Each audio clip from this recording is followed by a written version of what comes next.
చిలకలూరిపేటకి కొత్త bypass road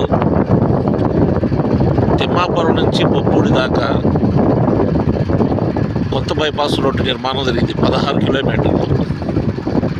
ఇది చిలకలూరిపేటకి మణిహారం లాంటిది. ఈ కొత్త బైపాస్ రోడ్డు ఎన్డీఏ గవర్నమెంట్లో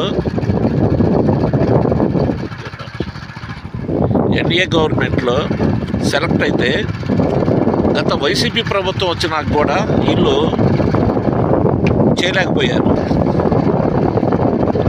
పూర్తి చేయలేకపోయారు. దీన్ని మాజీ మంత్రి విడుదల రజనీ గారు కాంట్రాక్ట్ ఇబ్బంది పెట్టి తను కమిషన్ ఇవ్వడానికి వీలేదని కొంతకాలం ఆపించి ఇబ్బంది పెట్టారు.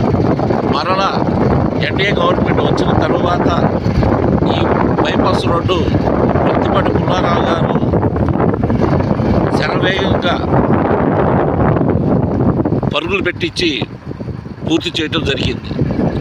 ఇది గత ఎన్డీఏ గవర్నమెంట్లో రాయపాటి సాంబశివరావు గారు ఎంపీగా,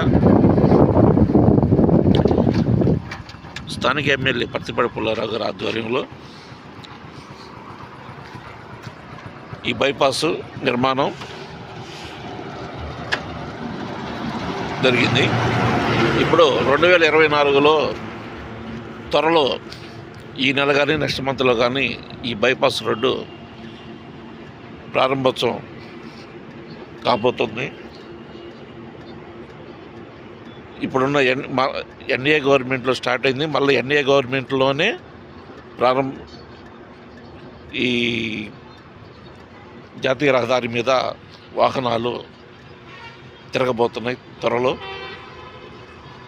లావు శ్రీకృష్ణదేవరాయల స్థానిక ఎంపీ, స్థానిక ఎమ్మెల్యే ప్రతిపాటి పుల్లారావు గారు ఇది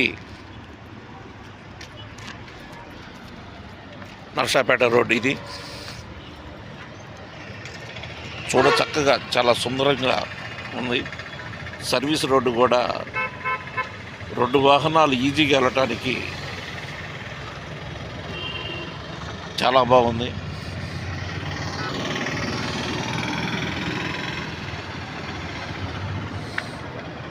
ఇది చిలకలూరిపేట పట్టణంలోకి వెళ్ళే రహదారి. ఇది